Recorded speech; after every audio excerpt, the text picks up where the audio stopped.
我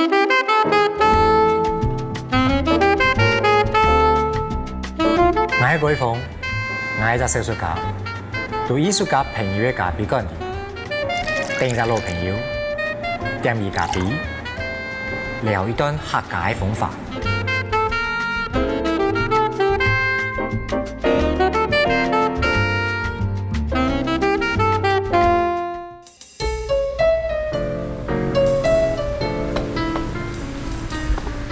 各位觀眾朋友，大家好，我係舉峰歡迎大家今日來到俺上風法。今日的節目是請到一隻真嘅19年冇看到嘅老朋友嘅。不過15年前嘅時間嗰時嘅合肥非常開始冇機會時間我老2-3年2-3年共下做嘅一些事情，然後合肥有關沒有了客家電視台有關。我想先請溫金紅小師來大家問候一下。同學好，同學好，同學好，好，好久不見了。很久冇看到我們看到那個髮鬢全部拍嘅呢，這就不一樣了啊。我們都有一點歲月感。19年冇看到你啊。不過我想講小師這個好有當到經驗。第一個經驗係做模特。當做嘅時間做過模特，你包括當到 MTV 嘅音樂錄影帶，你做過當到廣告，你做過當到娛樂產業嘅事情。我記得你清楚嘅時候，其實係從一隻網絡音樂平台開始嘅。所以其實做老太家講一下，嗰時嘅圖網絡音樂平台，你用嘅開始入到了隻娛樂產業裏邊嘅。頭本來那個謝宇威謝老師哈，宇威今晚係老同學哈，當然老同學，那好久了哈，反正也10多年前了，那就別提多少年了哈，蓋世間宇威是個，記得我們之前在寶島客家電台有主持節目，那我會跟他認識也是因為他說，哎呀，太什麼喲。佢馬上咯，佢做嘅個節目要按奇怪去表那個音樂。好，我之所以就是認識謝宇威，那在廣播電台，那後來認識之後呢，他就覺得我們就開始聊起來交朋友了。後來我們就擴及到很多的客家界。那我會到客家廣播電台，也是李一凡也是我們的客家歌手。那他說，我們的那個客家妹有在主流媒體、主流市場的，你該要來主持客台。那我想說，好吧，那我就自己自製的一個節目叫《大風騷》。那我放的音樂呢，全部都是叫電子音樂。當時在台灣，其實很少人知道什麼叫電子音樂。那電子音樂有分很多曲風啊，有分什麼 trance、techno、drum、bass、trip hop 很多那也是因為這個緣故，謝宇威我們就開始有很多琢磨互動了。那正巧那時候呢，他有一個老朋友要成立網絡公司。那其實網絡公司的老闆也是客家人黃總黃建偉。那後來因為這樣的因緣際會，我們就共事了，大家就變成朋友。音樂，然後整個交流共識了。這時候用網絡老音樂結合，應該係1990年代末期嘅時間吧？對，那個還蠻過千禧年咯。還沒。那個年代在台灣很競爭，就是網絡剛開始所謂剛開始就是從要開始有礦。叫 cable，就是要有 cable 年代的時候，有滾石可樂大中華音樂網什麼 GigaNet 還有新世紀網絡，就有很多的叫網絡音樂平台才開始，所以但是新世紀網絡一直轉型的還不錯那時候我們就足以去簽很多歌手。這時有簽到嗎？有早期的張懸有沒有？張懸，還有當然謝宇威、李一凡，董事長樂團很多，還有像景純、徐景純、莫凡二重唱，其實很多當時我們不管是線上的歌手，或者说地下乐团，还包括我们还有跟林中光的当时的刘荣昌，所以就这样子因缘际会，就每天很忙碌的跟这些音乐人互动、聊天、签约、进录音室啊，然后那个年代很疯狂的，大家就每天没夜的，很疯狂的在这个音乐上面。按讲员当先进的，因为这个年代来讲呢，当年基本上就会网络音乐界网红。对。这唔样嘅可能，这是个，等于都讲下，这是个网红係什么样嘅？样嘅一只情况，你喺网红有老嘅是嘅冇咁样哦。不一样，这是这个网红哈，很有乜讲咧？网络刚开始，所以其实不管是在电信端，在网络经营的平台端，在创作端，其实都还是在谋合，在琢磨，在找方向。所以我刚刚讲那个年代有这么多的网络音乐平台的时候呢，其实各家都在找最好、最有力气的方法。这个年代去做网络音乐付费系统，其实真係當做嘅其實當前面嘅事嘅，因為下載音樂付費嘅隻觀念，其實喺多兩幾年，將慢慢嘅大家將開始提高，其實你應該要尊重智慧財產權，尊重當到創意同尊重當到網絡嘅一種使用者付費觀念嘅，落實到網絡平台嘅事嘅。其實慢慢的提高，其實我哋下某一天可以買 CD，像以前你可以買卡帶，做一些買黑膠啊，然後就變到個我有一隻載體，我做的 download 下載一隻網絡音樂，其實這是個係最早一個概念先行的時代。對，應該是說那個年代我們是在不管在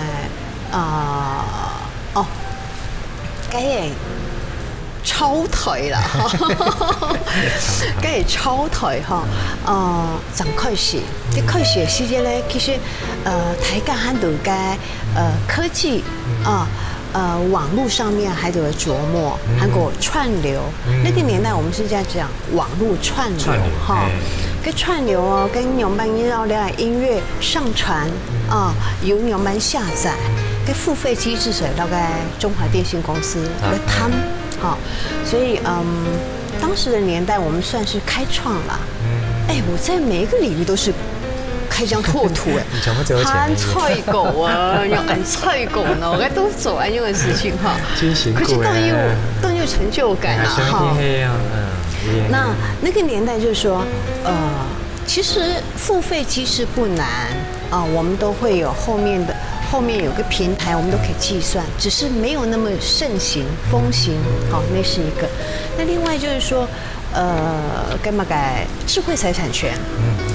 當然，智慧財產權也是大概在20年前的台灣開始有着重了，慢慢的我記得當時給了又講，該抽版稅抽到提強嘅黑馬莎嘞，張學友要陳淑華。其實口料版稅都剩飯了呀，其實常購版稅是走得累啊。那歌神歌后呢？呀，但是你看他們也是從版稅1張2塊3塊開始起跳，10幾20塊。張學友我記得當時在20幾年前，差不多是20張給嘞，那就很紅了哈，他可以賣100萬張所以其實。整個過程裡面應該是說，我們都是在實驗、學習，在與時俱進，在這個產業面一直在往前走。這個一樣去看待按樣的一個平台，對 YouTube 這個唱歌的，這個上傳去創造一個流量，像按樣的想法，你這個你有看？我覺得現在的網紅厲害網紅有一句話一家做到凍飯魚，一家飯魚，可是你係社會啦，冇強容咧，你下環境嘛冇強容咧，不說講你還是當到講後生音，他們有他們的族群，有給社群，其實有一些共鳴，也有一些療癒。所以其实我觉得也没有好跟不好，而是你在网络上要去表现你的动机，你的目的是什么。如果你是快乐的，你可以带给大家动欢喜、动愉快，该死那也没什么不好，只是说每一个人的目标可能不一样。不一样哈。冇相容哦。不過音樂呢條路其實行都有一個時間點嘅時間。第一其實小詩唔做轉到哪一條路當不來。好。其實我想下一節嘅時間我想請小詩來談一下，佢對一隻整件嘅音樂娛樂產業轉型，一轉到一隻公部門單位，其實就會轉到客家委員會、客家委員會，去從事一些新的行銷創意的有關的事情。我想下一節嘅時間，我哋談一下小詩來談一下也個公部門嘅經驗。好。幾時嘅讓我做到乜實情過嘢？應該如果講到嘅古早誒是超台哈。如果我們要在做音樂，在做電視台，你要怎麼樣讓人家除了客家族群之外，其實我最重要目的，我在溝通的就是說，我們要讓非客家族群聽得懂，也想要來學習。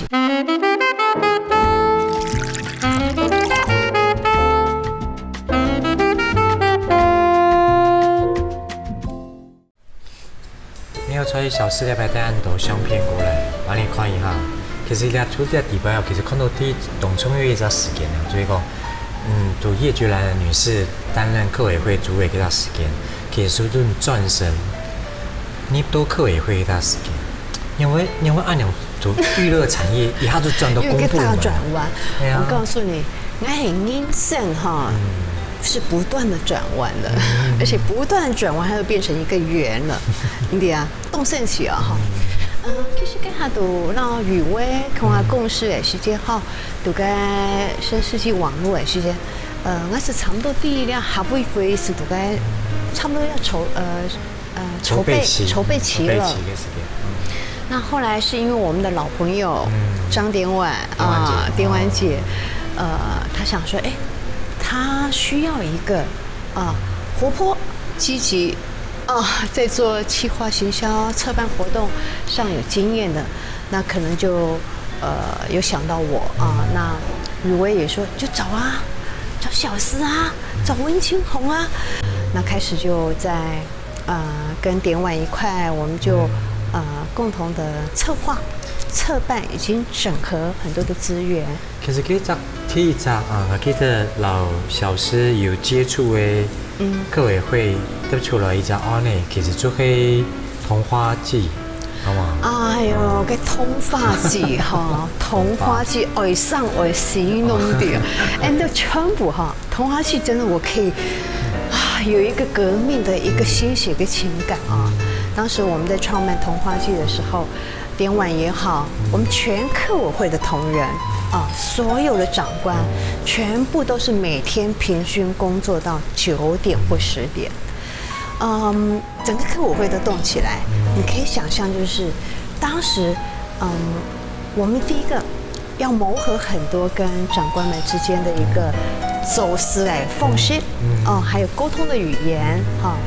那第二個，我們要做。很多是現在主流社會 marketing 上面的事情，那可能在公部門是比較少有這個經驗，所以我們要有很多時間來，大家要去謀合，要溝通所以桐花季其實對我們而言，我們創辦第一屆就這麼成功。我們其實，這故事很長，我們整合了非常多，不管是在地的產業。人文地產景這是一塊。再來，我們要當時叫異業結盟，那現在比較好的語言叫跨界跨領域 ，OK。所以那時候要異業結盟，然後我們又要去把地方的協會組織人才全部都要整合起來，所以這個是真的可以講10集講不完，而且典婉姐也可以講不完，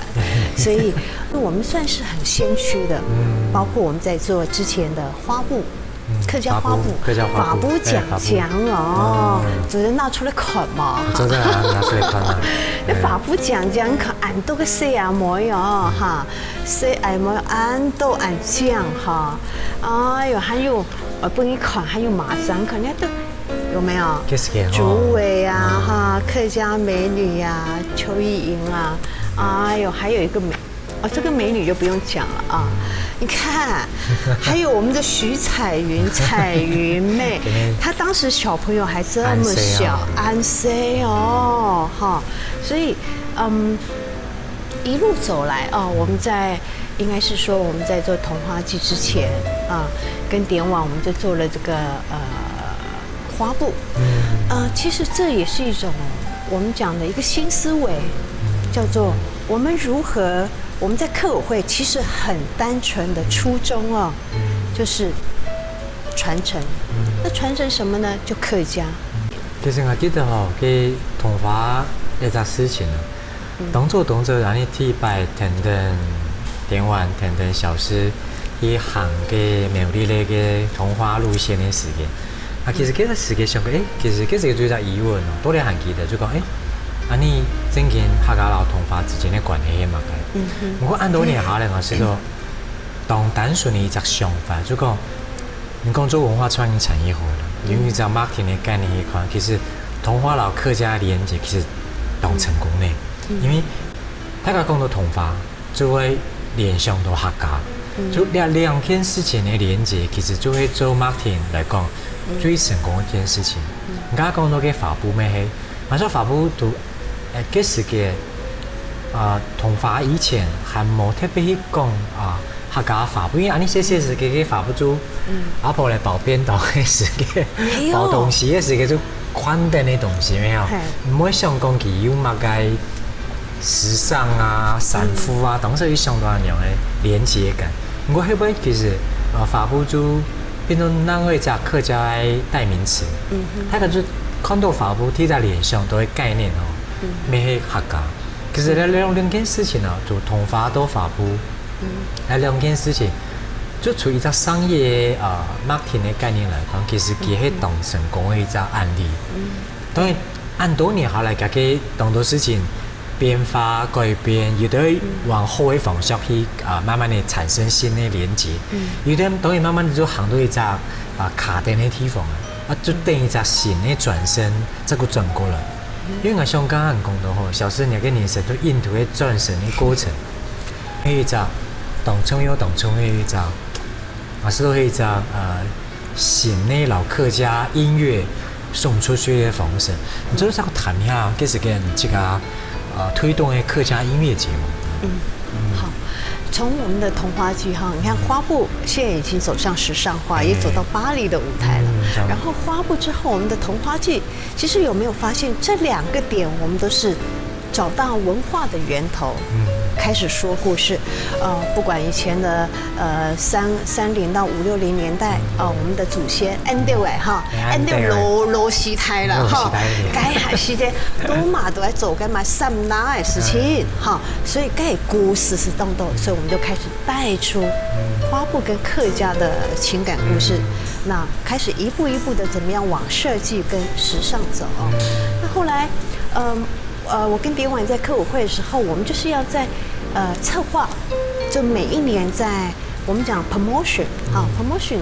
客家有哪些元素，包括有音樂，其實也有美食，還有傳藝，還有文學啊，文化很多，還有現在更多了設計時尚。OK， 所以我們當時講說，像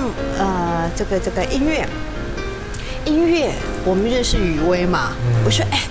雨薇，我當時看到雨薇的時候，她雨薇長得這個人高馬大，對不對？沒想到一唱起歌來，哎呦，唱俺豆啊哈！哎呦，唱起歌來是溫柔的男人哦，那個溫柔的一頭獅子，溫柔的一頭獅子。後來我就想說，我覺得他的音樂的屬性他的調調，他比較走fusion，jazz，就是走融合，走爵士，走那個 bossa nova。那是不是我們可以跨界的来去做一些联想，因为我们在客委会的时候跨了很多界，跨了电视界、音乐的界。跨了媒体的界，所以当时成立客台的时候，找了像徐伟老师、黑人陈建州、范植伟、林小培一大堆明星，都是小妹我当时不断的去抠，那点完就找了很多媒体的资源包括我们当时也找了很多制作人来，像王伟忠、薛胜芬张富然后李行导演都请来嘞所以我想如果我们要在做音乐，在做电视台，你要怎么样让人家除了客家族群之外，其实我最重要目的，我在沟通的就是说，我们要让非客家族群听得懂，也想要来学习，耳朵讲耳朵躺，因为好躺。其实刚刚谈小诗那样讲当初其实是从跨界，你讲 crossover 呢个概念开始。就老客家咧本，一步一步就太多无昆样嘅一领域里边，有些太多音乐，有些太多文化，太多电视台，太多戏剧，太多同无昆样嘅地方。因为按样嘅跨界老客家嘅只本來嘅只本辦開來，佢一辦開來時，佢都連到無昆樣嘅一隻點淡薄去，就慢慢老咧只點變成一張面咧。就睇到看到客家嘅時嘅，看到客家嘅唔係一隻點嘅呢。佢看到客家輻射出去5-6隻點，佢5-6隻點其實做嘅過去10年來，客家做嘅當到新嘅跨界嘗試，會做嘅事情。其實我每次都廿幾年前咩印度嘅 crossover， 因為像海灘嘅時候，我想我搶大家走嚟談呀，因為小時唔係做印度客家嘅飛特別做事情嘅，佢後邊有做到你嚇當現今的動漫、漫畫安樣嘅隻領域裡邊其實唔係多年前，佢可能唔係佢做緊那邊嘅時期，佢做到個動漫領域裡邊我想海灘嘅時候，你來看一下，小時有那樣嘅跨界做到動漫領域。唔記得係那時嘅做到嘅新作嘅領域。哎呦，講了有味出我舉個例好了，你看像日本日本有很棒的鳥取縣，漫畫故鄉，鬼太郎的故鄉。法國有安古蘭，韓國有富川所以我要講是說，台灣呢，台灣的動漫故鄉在哪？我們是不是可以來形塑一個新竹縣為台灣的動漫故鄉？它絕對可以的。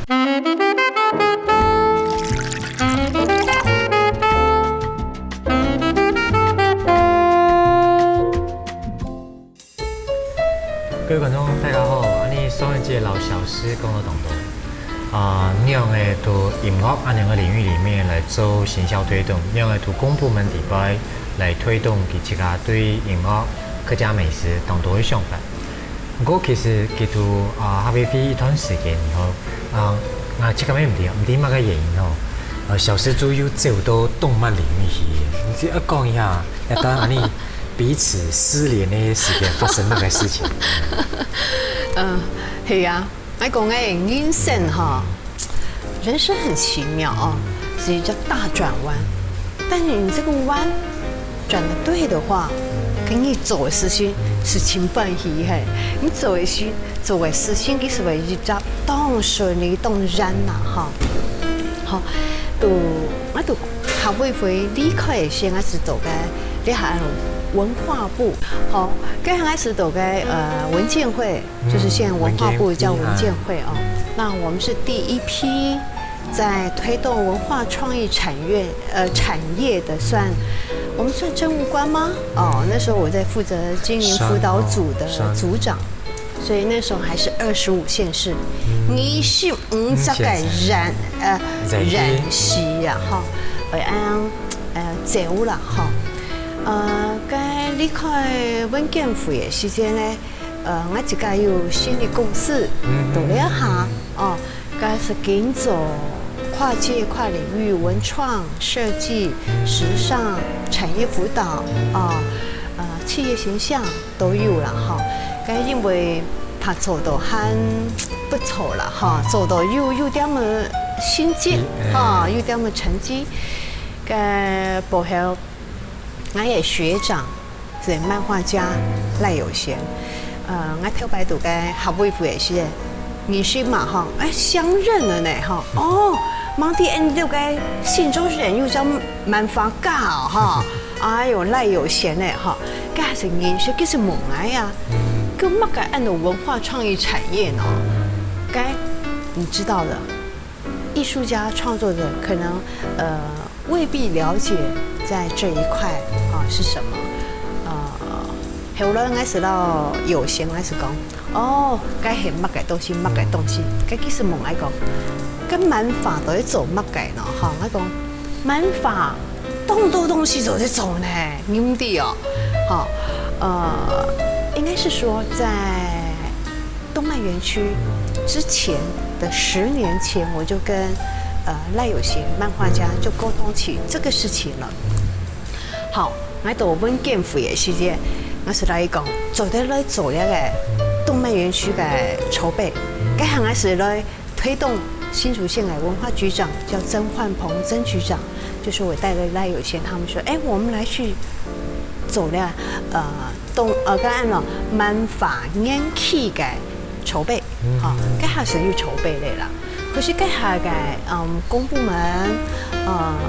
或者说业界或文创界、艺术界，其实对这些事情还不懂，所以后来冷冻列管。那到了好多年前，大概应该现在算起来有大概4、5年前了哈，5年多以前。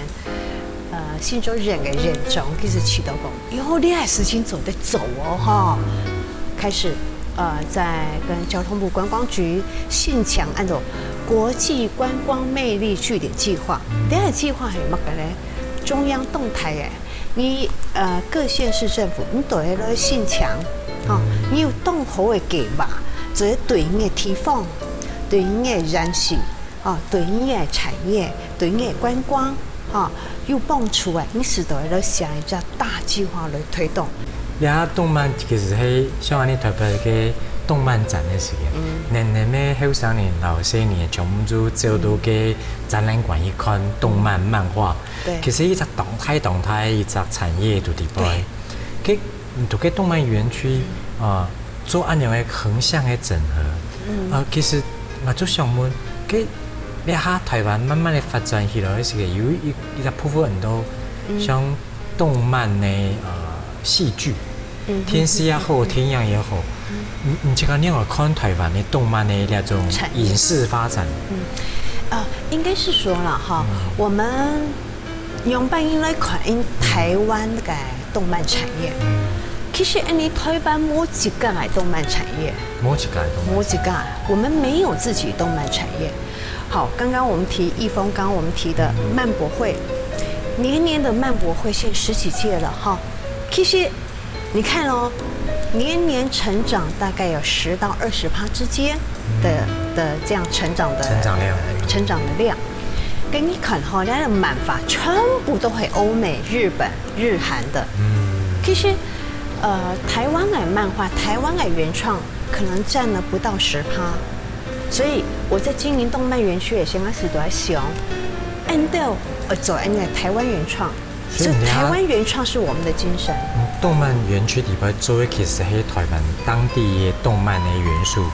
土法家、技術員啊，然後全部會整合，全部都以台灣為主的。當然還有跟歐美啦、日韓還有連結合作，對。可是核心精神，我們是希望發展台灣的動漫，跟你看，縱觀講了100年來，其實台灣第一本漫畫，可能也沒人知道是誰OK， 第一本漫畫姬龍生因為那個作者就姬龍生，他作者叫姬龍生，大家可能不知道是誰那你可以20、30年代，你可以去抓，你們可以去找。那還有台灣現在國寶級還僅存的劉興清老師。其實，在早期幾十年前台灣有很多陽明國際的漫畫家，可是他們沒有辦法在台灣形成一個產業。故所講記得走出去而去國外，去日本，去法國，去大陸的發展。你看我都爱想刘老师嘅漫画，嘅漫画又发到头摆讲足东乜嘅好戏，新竹市乜嘅好戏，内湾乜嘅好戏，用力又乜嘅好，咁已经在开始在把各地方特色已经又发出来了。不过小师你刚刚讲哦，啊差别下出来，就讲你讲其实咧到动漫的基础的人，佢到台湾因为佢产业冇办法发展起了，所以佢势必一天到行出去都不会接轨，其实有办法发展起了。佢到底哪得出问题？安尼动漫的领域，因为讲南港的漫博展，可能18某一天哦，可能爬6爬天，磨多一层哦，还那社会状况。你还有好好的啦，现在有比较好一些嘞。个问题出到哪一种？就你这个角色来讲，应该是说，我觉得就是我们的台湾第一个台湾其实不大嘛哈，台湾摸动台，韩国台湾的政府哈，可能在文化领域的推动上面比较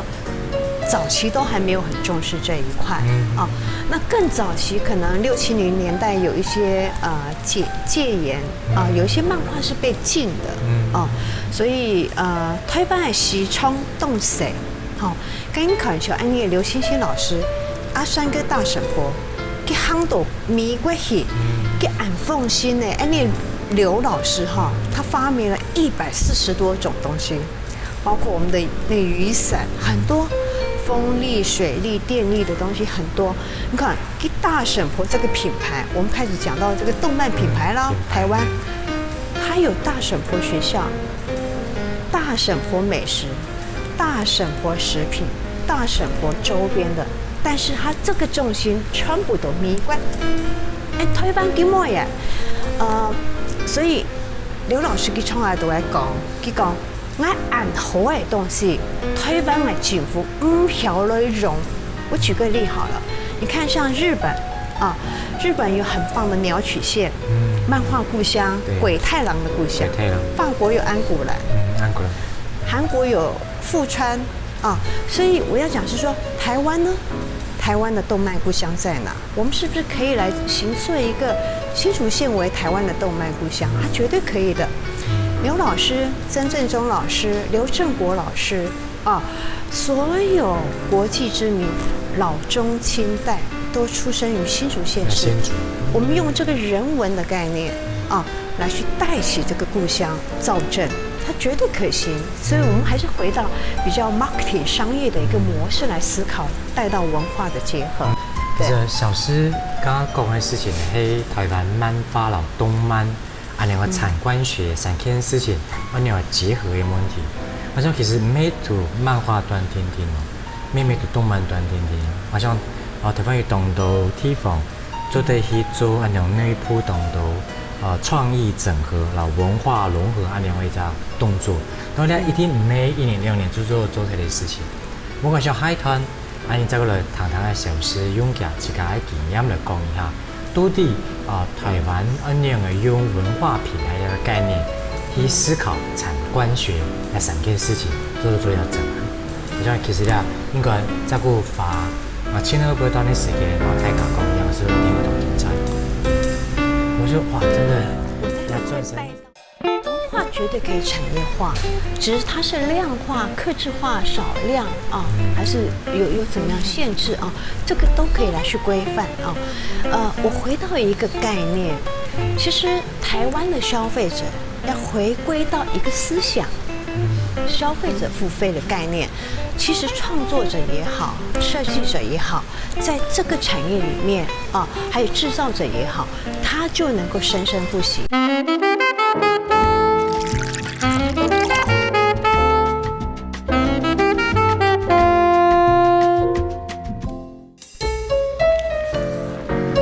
各位观众，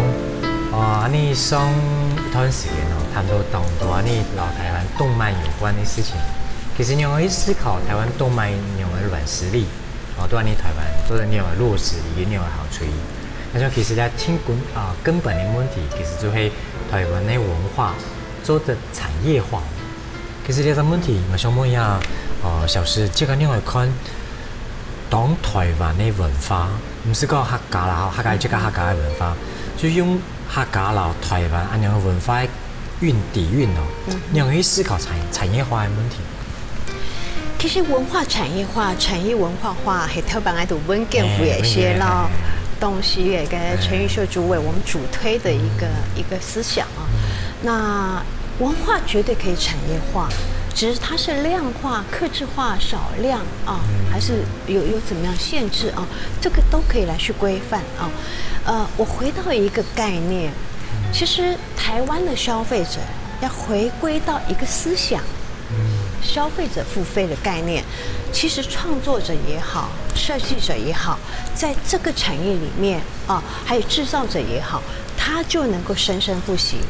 但是你看，反观到台湾的政府接触很多，不管是中央或地方的父母官哦、大头哦，一般你看啊，国外的那个什么县市首长来台湾参访的时候，都会猛力推销说，哎呀，你看我这个好吃的什么农特产哦，我这个什么艺术家，对吧？那我曾经碰过，动到个提奉给咧人事长啊，会讲，哎呦，该你的东西该很贵，买很贵。我心想讲，哟，你那还出国没有推销你的东西吗？你很神奇哈。回到就是我觉得有一些概念，按照台湾人来建立。第一个，消费者付费概念，创作的东西、文化的东西，它一定要经过很多的人、时间、物力还有思想企划，你要打破、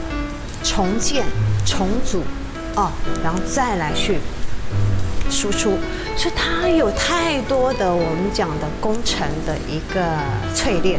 所以按这个消费者，你要去想到过，哎呦，按的安强哦，然后你本应买的东西该萌商机，动漫买到安好，你看村上隆给作品可以卖到47亿呀，有这样子的天价。我们台湾有哪一位创作者的东西可以到这个领域？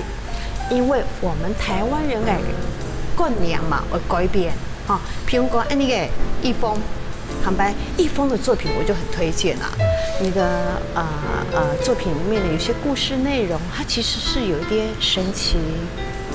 科幻。其实它可以跟一些创作、绘画、漫画做整合。那这个东西是无远佛界的周边的商机，这就叫做我们讲的萌商机的年代，吉祥物角色、智慧财产权。那要谈到制裁，我觉得台湾还有一段路，因为如果消费者没有这个付费的概念，还有官员，你不觉得说，我的台湾的艺术家、创作者、设计者是很棒的？就像刘老师说，你看日本都有柯南的机场，柯南创作者已经要退休了那我要讲是说，柯南都有柯南的机场了，那我们台湾没有大省佛机场吗？我只是说抛了一个想法，不一定了我意思是说，我们也可以用动漫用这个大师来去创造很多新的一个学习、新的动漫的一个商机或新的发展的方向。你看，上个谈起来就是感觉起来你攀动到展览，攀动到老世界动到好的文化接轨一种交流。不过交流起来，展览攀起来，你冇看到你自家咧在领域里边，台湾自家东西做得走意了。所以其实当可惜你像你包个像可能做个当波有点皮卡丘，有皮卡丘那样。我现在强势的要台湾反扑日本，其实这也是我在做的一个创举啦我在经营竹东动漫园区的时候，一峰你可以来看我最主要我是试图的去想说，我们跨界跨领域的文化里面。那我们竹东是客家庄，你客家庄，都是讲客家跟你客家，你头下前面又讲法语、通法、动代表，你客家人，古松还是想，你用花布的概念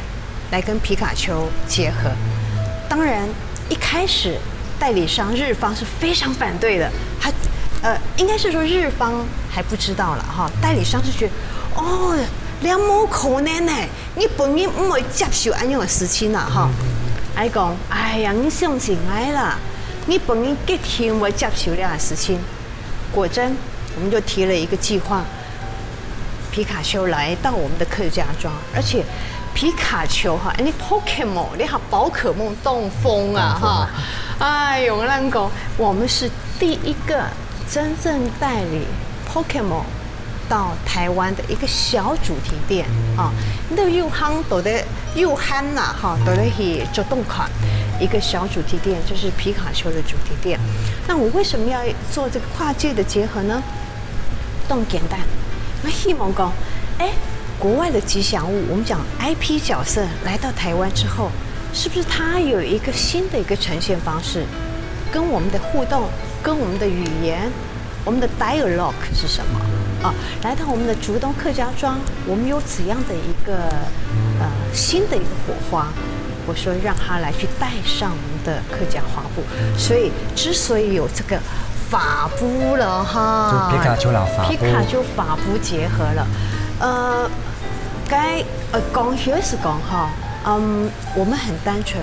皮卡丘来到了这个魔法森林，然后他爱上了这个魔法森林，带起了这个客家小镇的特色，就把花布带上。所以我们有把4种花，这其实有4种客家花布，我们重新画过，全部每一张日本人都要看啊，看过通过，包括实体店面的一个成立，包括周边产品几10样的新的产品的设计，全部他都会审核。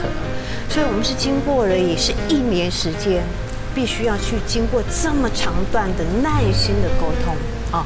让这个动漫产业有一个机会跟亮点擦出火花，所以我们就做了这个客家花布的 Pokemon 皮卡丘。对，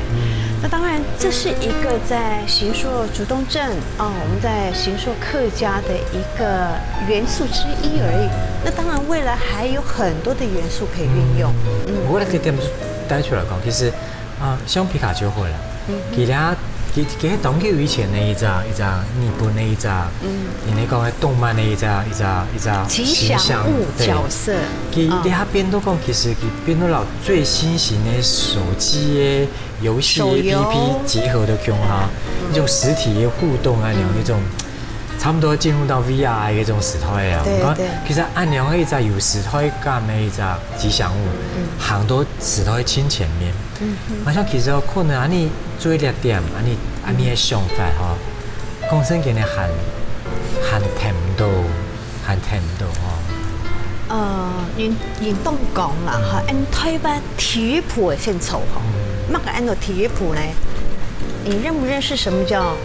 御宅文化？蒙商机你懂不懂？那什么叫角色吉祥物、智慧财产权，你懂不懂？如果说台湾的政府对大家都很陌生，哈，该很乜个东西该惨嘞。我们第一步都要先去建立，所以人家会认为台湾是很小的一个地方，那我们就可以发展我们自己的原创，怎么去发展啊？所以我一直在提倡，一直在跟我们台湾的老中青，包括新的原创很多哦，陈小雅、嘉农棒球电影那个 Canon。这个小朋友，也不小了哈，很年轻，7年级后段班的，他可以从20几岁就画了云林虎尾眷村的县志，用漫画画出来，然后画嘉农棒球队就味道的那个 Canon 的那个电影哦。那个旁边的漫画也是他画的，所以我要讲，台湾不管是在创作领域、文化领域、艺术领域、设计领域，有很多的能量，可是它这些能量没有在一个很好的平台或公部门的推动，它是用出来，它出不来。这个东西是没有办法去晋升越级的，所以回到就是要有这个概念。你政府啊哈，那希望政府你很莫按用专业，莫按用能力做在委托，不然你的无业界动，业界很多的老板们很专业的，可可是他们都会跟我讲一句话：哎呦，做你台湾的办法存不了钱呢，有没有存钱？全部都会走日韩欧美。我们现在我们要慢慢的怎么样去让台湾的创作能量跃上国际？如何在地化、国际化？这中间有很长的一段路。嘿，那里。我想其实今边轻松一件事情对吗？所以讲，你要去寻到安尼台湾这个皮卡丘，以及皮卡丘台湾的那只环境里边，你要去了解只台湾这个皮卡丘变到一只新时代，就是代表安尼台湾这个动漫领域做得行出台湾到世界一只新的吉祥物。像台湾这个需要一只代表台湾当中因为不管哪个领域就像皮卡丘至于动漫安样一只吉祥物。我们希望今面点钟的时间做得透过小师对台湾动漫韩国一了入韩国来按到转身的经验，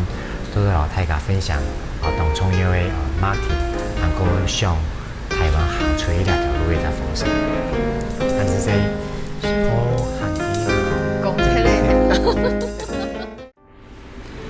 温金红，小师，迄只唔拄好被落客家发布的用叶的，佢咧只用叶的，比个音乐的主题，比个文化的森林，听到客家美食的笔筒水面，又跳过漫画动漫的数位发言，那条路上，佢用marketing的目标，可能发布的世界。布置成一只完整的世界。等等，佢这个比，冇打算听到奈瑞发当背，因为佢想看的世界很动态。佢很想因比等的比到发布诺贝世界，这个跳舞跳下去。